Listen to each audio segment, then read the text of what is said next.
네, 안녕하십니까. 립바른 소리의 백미란 아나운서입니다. 먼저 첫 번째 기사입니다. 창원시가 하반기에 800억 원을 긴급 수혈한다는 반가운 기사입니다. 일자리 창출, 청년 실업 해소, 서민 경제 살리기, 1천억 경제 파급, 1,200명의 고용 유발을 기대하고 허성무 시장은 시민의 삶과 기업의 힘이 되겠다고 밝혔습니다. 허 시장은 기자회견을 갖고 서민 경제 살리기 7개 프로젝트를 제시했습니다. 이는 소상공인 중소기업 희망 플러스, 창원형 일자리 트랙 9,500개 만들기, 시민 전문가가 함께하는 경제 소통 스타트 등 3대 분야입니다. 지역 경제 살리기 프로젝트의 핵심 키워드는 사람, 소통을 강조해온 허 시장의 시정 철학에 맞게 지역 소상공인, 고용 취약계층, 중소기업 등에 대한 맞춤형 지원과 소통 시정으로 포커스가 맞춰져 있습니다.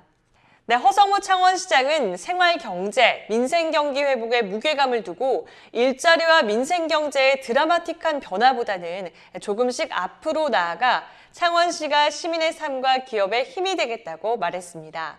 네, 앞으로 더 좋아지고 더 살기 좋은 창원시의 모습을 기대해 봅니다. 다음 기사입니다. 경상남도가 소상공인 수수료 0% 간편결제 시스템을 연내 도입하기로 했습니다.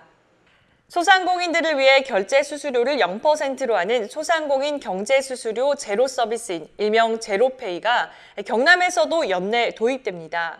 기존의 신용카드 결제 과정에서 소상공인들이 물어야 했던 카드사 수수료, 부가가치 통신망사 수수료 등 중간 단계를 대폭 줄여서 수수료를 최소화합니다.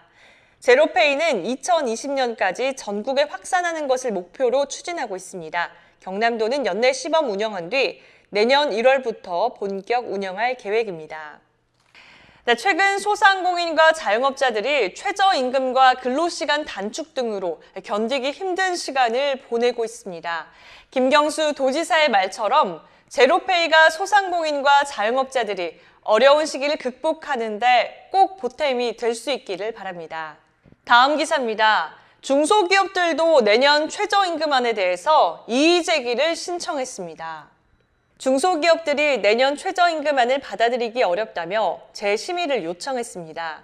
최저임금이 급격히 인상돼 영세 중소기업과 소상공인이 1년 내내 어려움을 토로했으나 현장의 의견은 반영되지 않았다며 절차 내용적 하자가 있는 단일 최저임금을 지금이라도 바로잡아달라고 주장했습니다. 한국경영자총협회도 최저임금안에 대한 이의 제기서를 노동부에 제출했습니다.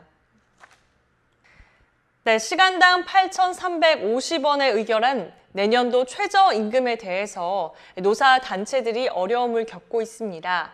정부는 급격한 변화보다는 양쪽의 이야기를 잘 듣고 점진적으로 최저임금을 인상할 수 있도록 해야 할 것입니다. 다음 기사입니다. 경남의 최고 기온을 또다시 경신했습니다. 1973년 기상관측 이래로 밀양이 39.4도를 기록했는데 어제 합천의 낮 최고 기온 39.5도까지 오르며 경남 최고 기온의 역사를 다시 썼습니다. 중복인 오늘도 살인더위가 이어집니다. 그런데 오늘 오후에 기다렸던 소나기 소식이 들어왔습니다.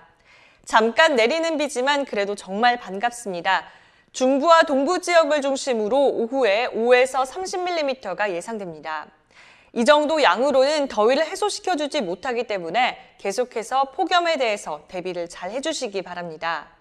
태풍 종다리는 이동 속도가 현저히 느려서 진로를 예상하기 힘든 상황입니다. 가장 큰 가능성은 일본 본토에 상륙한 뒤 세력이 급격히 약해질 것으로 보입니다. 대기가 정체되면서 미세먼지 농도는 나쁨 수준을 보이고 있습니다. 경남의 이미 온열 질환자 수가 226명을 넘어섰습니다. 폭염 경보는 연속해서 16일째 이어지고 있습니다. 낮 최고 기온이 밀양, 양산 37도까지 치솟겠고 불쾌감도 심하겠습니다. 내일은 중서부 지역을 중심으로 오후에 소나기가 내릴 것으로 보입니다. 앞으로 8월 중순까지 폭염이 이어질 것으로 예상됩니다. 2분기 경제 성장률이 0.7%로 설비 투자는 2년 3개월 만에 최악의 수준입니다.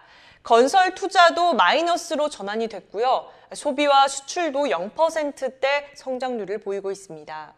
네, 올해 2분기 한국 경제 성장률이 0.7%로 떨어졌습니다. 민간 소비가 0%대 초반 찔끔 성장했고 투자는 모두 뒷걸음질 쳤습니다.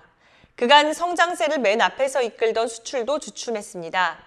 분기 성장률은 작년 4분기 마이너스 0.2%를 기록한 이후 올해 1분기 1%로 확대했다가 다시 쪼그라들었습니다.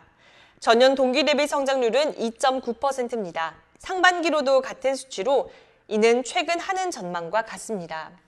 1분기 성장을 주도한 민간 소비 증가세가 둔화하고 건설 설비 투자는 역성장으로 꺾였습니다. 이상 립바른 소리를 모두 마치도록 하겠습니다. 시청해주신 여러분 고맙습니다.